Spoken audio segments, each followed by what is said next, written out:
балалар эндокринологы Айдана Әубекерқызы. Айдана ханым, қош келдіңіз. Таңғы көңіл күйіңіз жақсы ма? Қош көрдік. Барлығы жақсы, дұрыс. Енді елімізде ең сирек кездесетін мамандықтардың бірі балалар эндокринологы. Қандай диагноздармен сіз жұмыс жасайсыз? Балалар эндокринологы аурудың қай тұстарын зерттейді? Балалар эндокринологы бұл жаңағы 0 жастан 18 жасқа дейінгі балаларды қарайтын мамандықтардың бірі. Ол жерде гормоналды бұзылыстар немесе көмірсудың алмасуының бұзылыстары деген сияқты жалпы баланың ағзасындағы физиологиялық дамуында қандай да бір ауытқу бар кезде осы балалар эндокринологы маманына жүгінеді.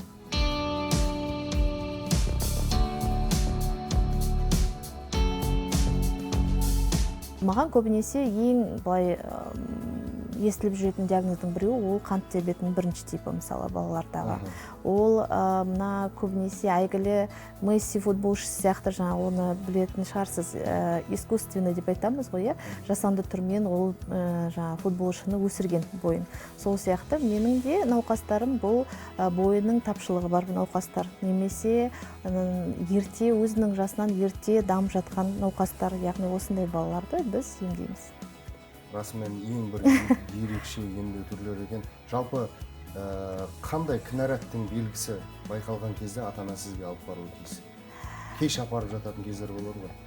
Енді бұл тағы да жаңағы әртүрлі диагноздардың өзіне байланысты ғой, науқастың қандай диагнозбен келіп тұр, соған байланысты бізде шағымдарда өзгеріп отырады. Бірақ былай нақты айта кететін болсақ, көбінесе балалардың физиологиялық дамуында қандай да бір ауытқу болса. Енді ең көп бұл жерде айта кететін нәрсе ол бізде көбінесе баланың бойы кішкентай болса, не деп айтады? Ой, арғы атасына тартып кеткен, басқаға тартып кеткен деген сияқты өте көп уақыт жоғалтып барып, баланың бойы өспей қалған кезде бізге келіп жатады мамандарға. Ал негізі барлығы уақытылы болу керек. Яғни бұл жерде айтқым келгені, егер балада қандай да бір өзінің жасына сай емес белгілерді көріп тұрса ата-ана, ол бойдың өте қатты өсуі болуы мүмкін. Немесе жаңағы қарама-қарсы бойдың өте баяу өсуі болуы мүмкін. Немесе жыныстық мүшелердің бізде өзінің этаптары бар ғой, өзінің сол этаптардың уақытынан ерте дамып жататын болса, немесе кей кезде, енді бұл жерде өте көп шағымдар бар, барлығын айту мүмкін емес. Бірақ сондай да бір именно физиологиялық ауытқуларды байқаса ата-ана, онда бізге келу керек. Одан бөлек, егер біз қант диабеті жайында айтатын болсақ, өте көп кездесетін диагноздың бірі балалар эндокринологиясында. Бұл жерде әрине өзінің арнайы шағымдары бар. Олар деген түнде кіші дәретке сұрануы, баланың өте аз уақыттың ішінде салмақ тастауы, әлсіздік деп айтамыз, шөлдеу, яғни балаңыз ерекше бір қатарынан 1-2 бокал су сұрап ішетін болса, және де одан бөлек басқа да шағымдар көп. Осы соңғы кездер естиміз, қант диабетіне шалдыққандар кезінде үлкендер болатын. Көбінесе үлкендерден еститінбіз. Сосын диета ұстайды, тәттіні жемейді дегенде инсулиндер қалтасына салып жүргендерді көрдік. Қазір балаларда да бұл ауру пайда болды.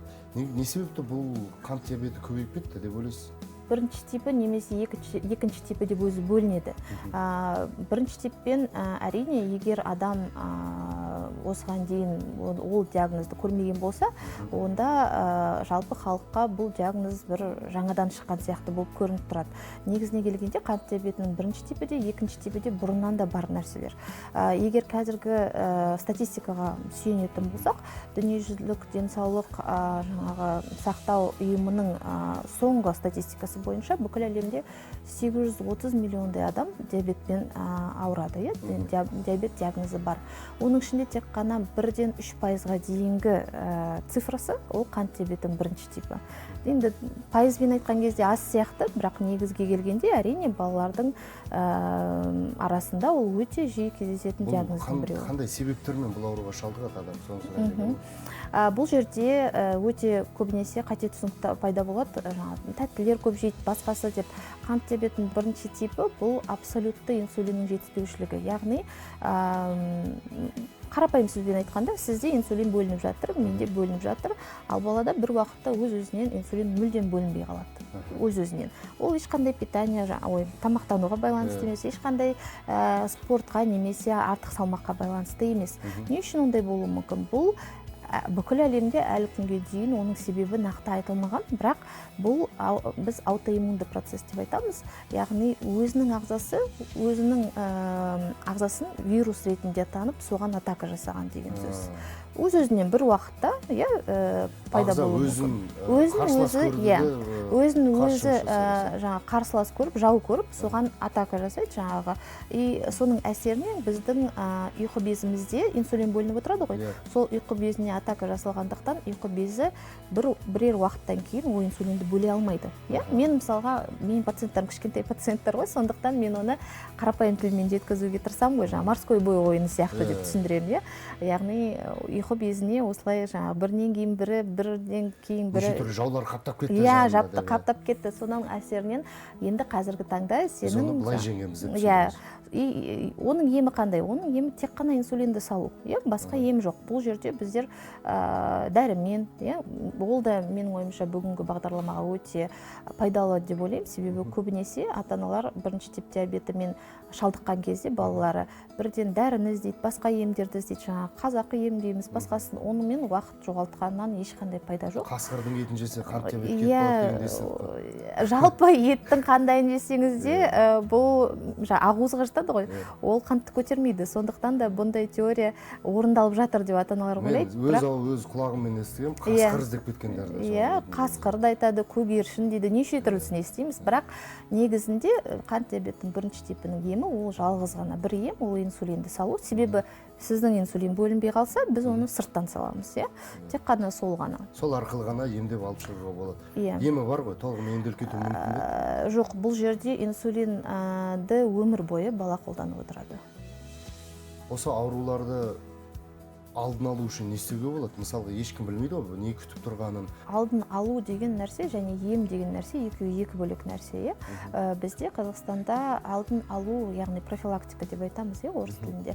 Профилактикалық өзінің кезеңдері бар. Яғни балалар эндокринологы балабақшада өзінің скринингін жүргізеді, мектепте өзінің скринингін. Әрбір жасқа байланысты балалар эндокринологы медосмотр деп жатады ғой. Сондай медосмотрларды жүргізіп отырады.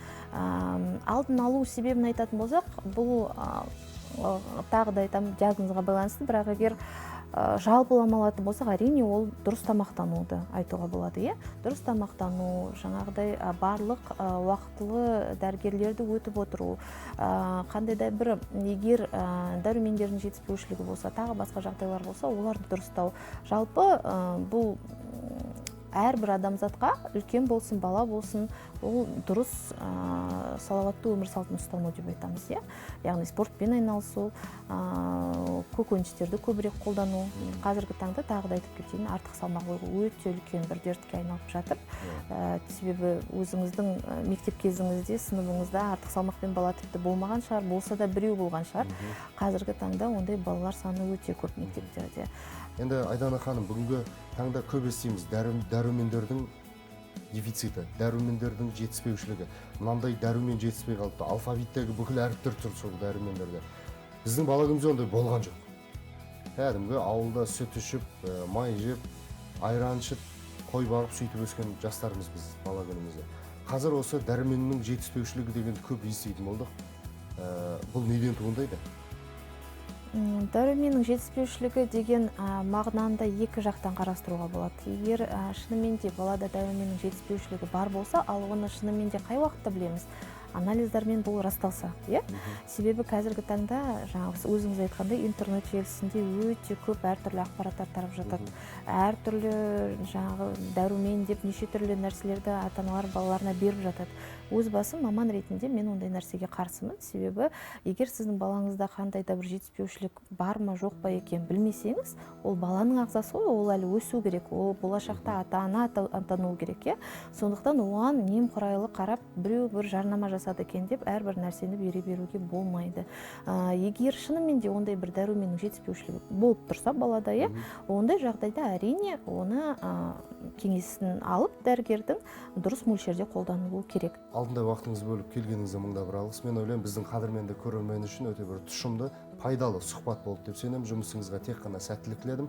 Еліміздің болашағы жарқын, өскелең ұрпағымыздың дені сау болсын. Ардақтаған келесі кездескенше дегіміз келеді.